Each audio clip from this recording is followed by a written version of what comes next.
Hi, Arcfieldweather.com meteorologist Paul Dorian here on Monday morning, October the 21st. We will concentrate on the tropical scene in the Atlantic Basin during this video discussion. We actually have had a couple different named systems over just the past 5 or 6 days or so. One has already completely dissipated, but there is another tropical storm Oscar that is still on the books here.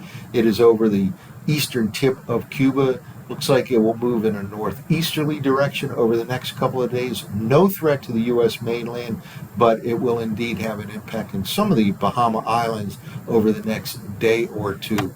This is the location of Tropical Storm Oscar right now. Again, it moves in a general northeast direction over the next couple of days. Not at all a threat to the U.S. mainland. Again, it will impact some of the Bahama Islands.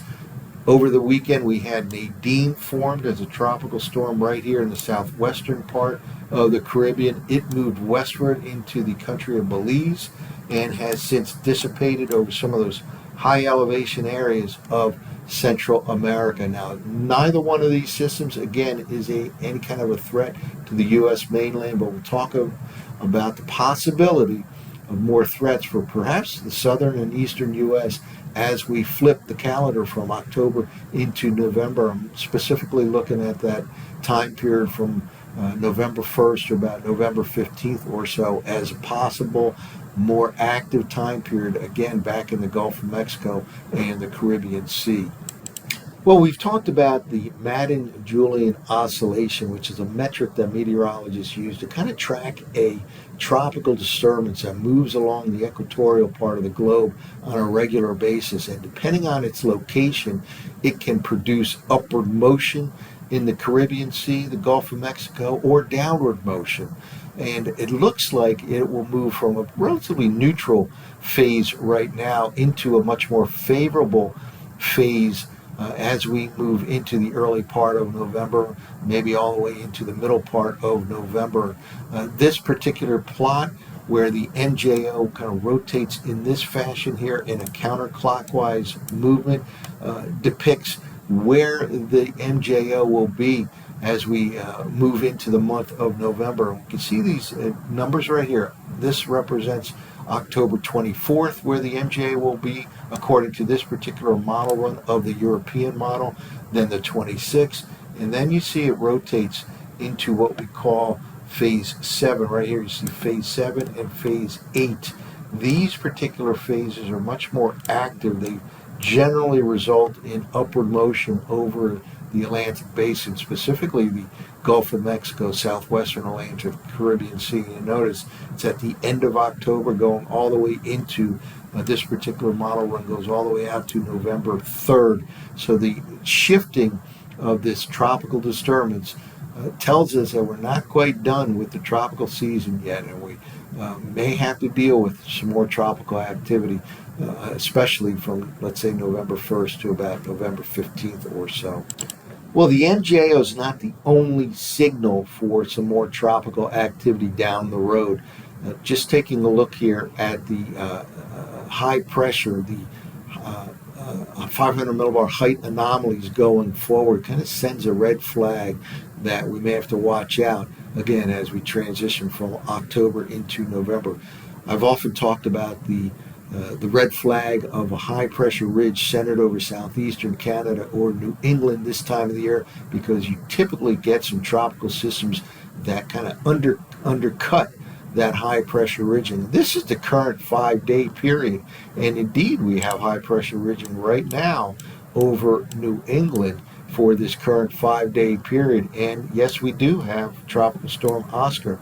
Luckily for the U.S.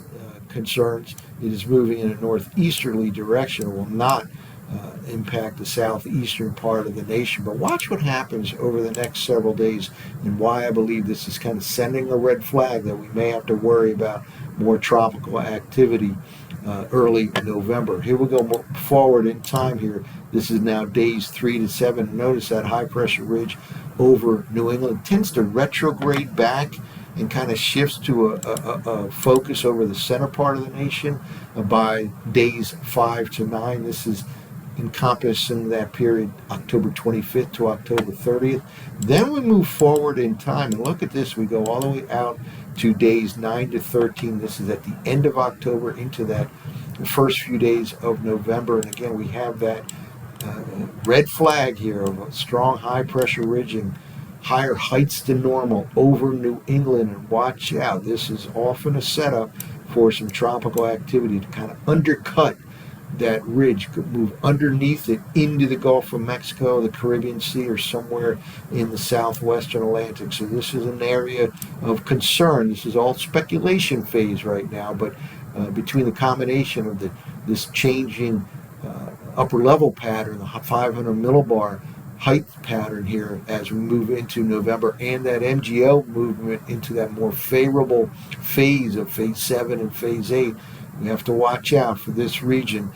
Again, late October into perhaps the early and middle part of November. Well, those 500 millibar height anomaly forecast maps came from the ensemble run of the Canadian model. This is the conventional version of the Canadian model from 0Z last night, and we're looking at the surface maps right here. And here is Tropical Storm Oscar, again over the eastern tip of Cuba, moves northeast, can impact certainly the southern Bahama Islands over the next day or so, and then moves out over the open waters of the western Atlantic. Meanwhile, high pressure continues to rule, and this has been the story of the month in the mid-Atlantic region. High pressure at all levels of the atmosphere have inhibited the rainfall, and in fact there has been absolutely no rainfall officially recorded for the entire month of October in Philadelphia at the official weather station PHL. None for the most part in Central Park as well. And Washington's Reagan National Airport did indeed have some rain on the very first day of October, but virtually no rain since then. So a very, very dry month, and it looks like another very, very dry week ahead in the mid-Atlantic region with high pressure in control. We do have a cold frontal system that will drop south and east by the middle part of the week across the Great Lakes, but it looks like it'll pass through the mid-Atlantic region on Wednesday night or so. On the dry side, it does have, again, very little chance of producing any rainfall in the mid-Atlantic region. It will indeed cause a temperature change from very warm conditions today, tomorrow, and Wednesday with high temperatures not far from 80 degrees, places like D.C., Philadelphia, New York City over the next few days, but cooler, certainly cooler, back down into the 60s for the second half of the week. And again, nationwide, it's still a pretty dry overall pattern. This is the Friday morning forecast map. A little bit of rain over the Great Lakes region, but nothing in the eastern U.S., nothing over the western two-thirds of the nation, and that, as has been the case, just falls apart as that frontal system kind of pushes into the northeastern states. Here we go by the early part of the upcoming weekend, another strong cold front, but very little moisture associated with it. Maybe a shower or two this weekend in the mid-Atlantic region with that next cold frontal system that passes on through. And by the time we get to next Monday, another chilly air mass across the northeastern states for this time of the year. And here we are in the last week of October. And again, beyond this time period, we'll start to focus in again, I believe, on the Gulf of Mexico, Caribbean Sea for the possibility of more tropical activity, even as we get into the month of November. That's it for now for ArcfieldWeather.com. This has been meteorologist Paul Dorey.